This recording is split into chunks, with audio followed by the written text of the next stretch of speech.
ওরা দেখবে কার পায়ের নিচে তেল আছে, কার পায়ের নিচে স্বর্ণের খনি আছে, কার পায়ের নিচে গ্যাস আছে। রাসূল বলেছেন এক চোখ কানা, ওদের এক চোখ কানা, ডাইন চোখ কানা। ওরা এখন প্রভুর জায়গায়। নবী করিম সাল্লাল্লাহু আলাইহি সাল্লাম বলেছিলেন দাজ্জাল আসবে। এই দাজ্জালের রূপক বর্ণনা তিনি দিয়েছেন। আমাদের মহামান্য ইমামুজ্জামান জনাব মোহাম্মদ বাইজিদ খান পন্নী তিনি এটা বই লিখেছেন, দাজ্জাল দ্য জুডিও খ্রিস্টান ম্যাটেরিয়ালিস্টিক সিভিলাইজেশন, ইহুদি খ্রিস্টান বস্তুবাদী সভ্যতা। এই কথাটাকে, এই ধারণাটাকে আমাদের অনেক আলেম ওলামা কিন্তু ইগনোর করেছেন, সমালোচনা করেছেন যে পন্নী সাহেব দাজ্জাল কি বলছেন, দাজ্জাল তো একটা দানব আসবে। আসলে দানবীয় শক্তি, একটা জায়ান্ট, একটা দানব দুনিয়াকে কন্ট্রোল করবে, এদের কোনো ন্যায় বলতে কিছু নাই। রাসূল বলেছেন এক চোখ কানা, ওদের এক চোখ কানা, ডাইন চোখ কানা। তো আপনি মানবাধিকার, ন্যায়, সাম্য এ কথা বাতুলতা মাত্র। এখানে ওদের মানে স্বার্থ। ওরা দেখবে কার পায়ের নিচে তেল আছে, কার পায়ের নিচে স্বর্ণের খনি আছে, কার পায়ের নিচে গ্যাস আছে, কার বন্দর সমুদ্রের সঙ্গে লাগোয়া, হ্যাঁ তার বন্দর চাই, মানে তেল চাই, জায়গা চাই, কার জায়গার মধ্যে আপনার হলো সামরিক বেজ স্থাপন করলে, ক্যান্টনমেন্ট স্থাপন করলে তারা সামরিক অভিযান করতে পারবে। তো জায়গা চায়, রাষ্ট্র চায়, বন্দর চায়, তেল চায়।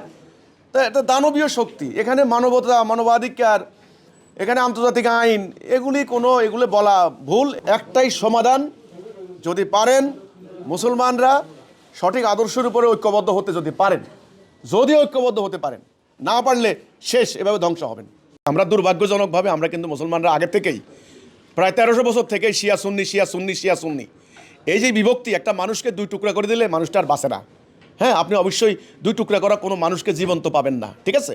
ঠিক তেমনি একটা উম্মাহ, আল্লাহ রসুল যে উম্মাকে তৈরি করেছেন একটা কথার উপরে, লা ইলাহা ইল্লাল্লাহ, লক্ষ্য ছিল একটা, উদ্দেশ্য ছিল একটা, মানবতার কল্যাণ, মানুষের শান্তি, আল্লাহর বিধান কায়েম করে।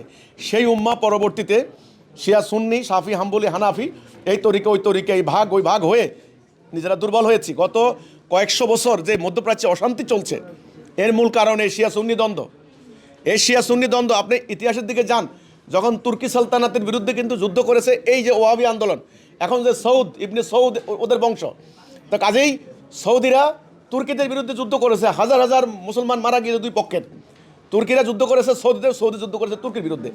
এখন আবার যুদ্ধ হচ্ছে শিয়া সুন্নির বিরুদ্ধে, সুন্নি শিয়ার বিরুদ্ধে। দেখেন আমাদের বাংলাদেশে কিছু কিছু আলেম, আহলে হাদিসের আলেম এবং অন্যান্য আলেম, দুঃখজনক, খামিনি মারা গেছে বলছে ইন্না লিল্লাহ পড়া যাবে না, ভালো হয়েছে ওরা মরছে, ভালো হয়েছে, খুশি।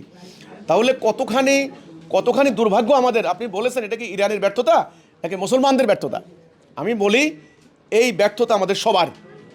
আমাদের ঐক্যবদ্ধ হওয়ার সুতা ছিল একটা, লা ইলাহা ইল্লাল্লাহ। আল্লাহ নবী বলেছেন মান কালা লা ইলাহা ইল্লাল্লাহ ফাদাখালাল জান্নাহ, যে বলল লা ইলাহা ইল্লাল্লাহ সে জান্নাত যাবে।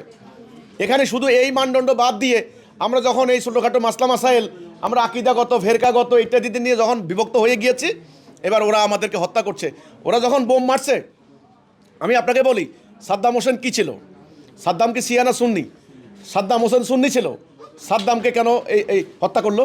তখন শিয়ারা বলেছে, তখন কিন্তু এই ইরান সাপোর্ট করেছে। আজকে সুন্নিদেরকে মারা হচ্ছে, এখন শিয়াদেরকে মারা হচ্ছে, এখন সুন্নিরা বলে একেবারে ঠিক কাজ হয়েছে। এটা আমাদের একটা ব্যর্থতা। আমি মনে করি একটা সামগ্রিকভাবে আমাদের মানে পুরো উম্মার একটা ব্যর্থতা। এই হলো কথাটা। এখানে মানে শিয়া সুন্নির ফ্যাক্টর না, ফ্যাক্টর হচ্ছে আমাদের উম্মার ব্যর্থতা।